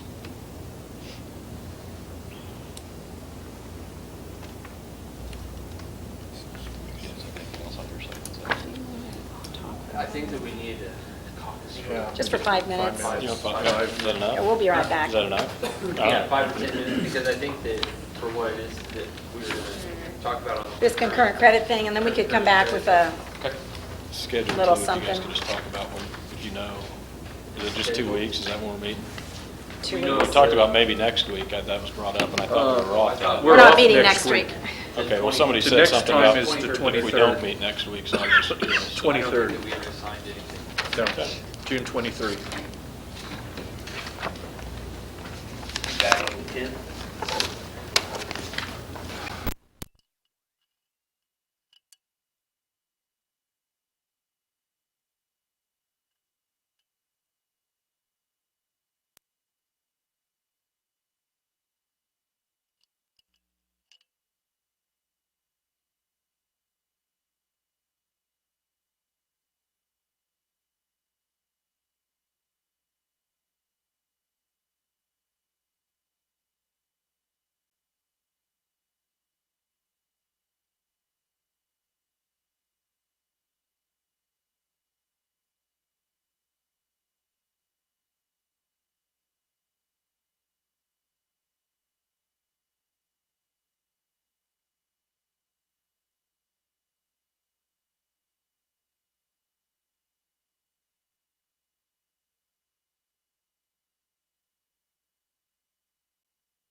it's just messy, especially because I was trying to approve it, I mean, it's just like,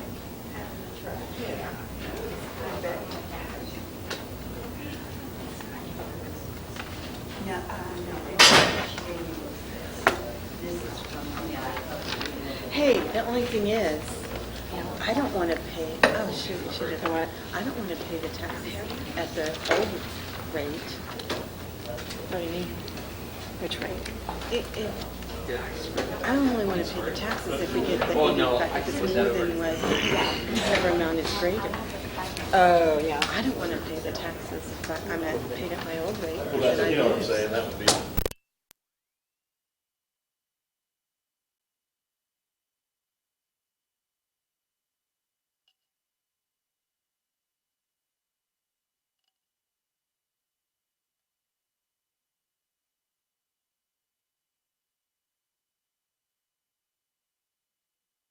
Okay.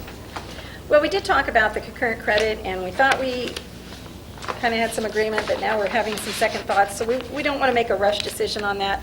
So we're going to talk about that some more, and then we'll get back to you another time.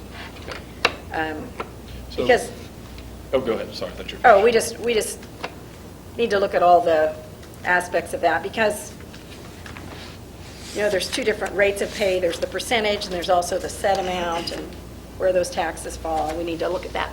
Okay. What are we going to talk about next time? You follow up on that one? We'll follow up on this one. Let's see.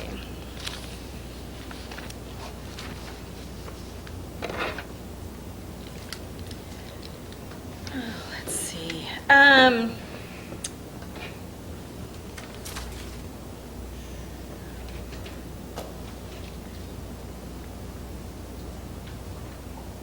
I guess if you can look and see if you have more proposals to bring. Do you need us to bring, we can look into these things. It might take us time to put together counter proposals.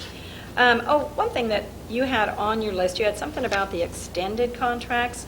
You didn't really have a proposal for it, but you said something about reflecting your current practice. The extended contracts that are extended amounts that are in the contract now for like counselors, librarians and such, those are just maximums. Is there any reason to change that if you're not obligated to fill that?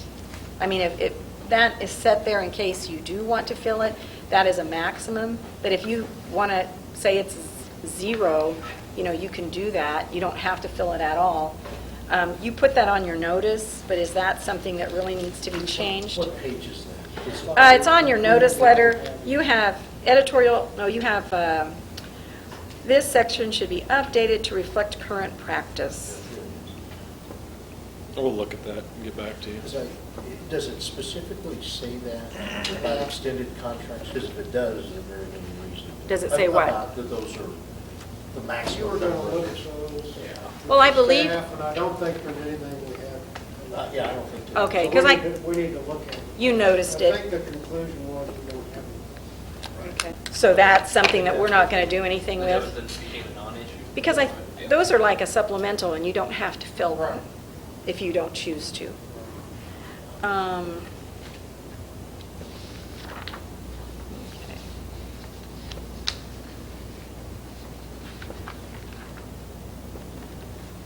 What do you want to talk about next time? Well, I'd like to hear back from you guys on everything we talked about tonight that We'll work on we made it. Yeah, offers on. We'll do We'll work on it. I mean, it may take us time because we have to work with our resources too. We've got, what was left on ours, Dean? Health insurance and Early retirement. early retirement. We should be able to start working on those. Are you going to type up your leave? We'll get that to you. You had Yeah, something, tomorrow we'll do you had put on your notice on the first page under hours and amounts of work, page 21 and 22, language for flexibility in determining the schedule, but you didn't make a proposal about it. No, we did. It wasn't in. We didn't make a proposal on how to make it flexible, but I think we said we're willing to listen to your input on that. On the Is that- schedule or on because we saw it as two different things, as the schedule and then the work. You had the proposal for days that you wanted to add. Did I overlook, is there something in there about the schedule, making the schedule? Is that, because I'm taking this on your, Which paragraph are you on? I'm taking this on your notice letter. What number is it? It's Article 2. Hours and amounts of work. It's bullet number 1, 2, 3. It should have a page number. Page Bullet 21 number and 6. 22, did you make a, No, we did not. We'll get you something on that, too.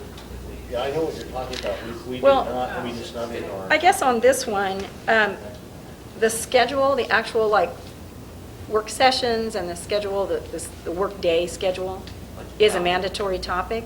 So if you have a idea, and you want to bring up a schedule, but when I'm reading this, I'm saying that you want us to take a mandatory topic and make it not mandatory, that you want all the say on that. But this is still a mandatory topic, the schedule, right?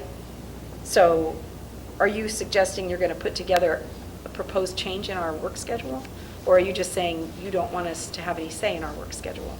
I think we'll have to get back to you on that, because we just need to talk about that. We'll let you know. Okay, but it is a mandatory topic, so we would still want to have some say if you have ideas about a schedule.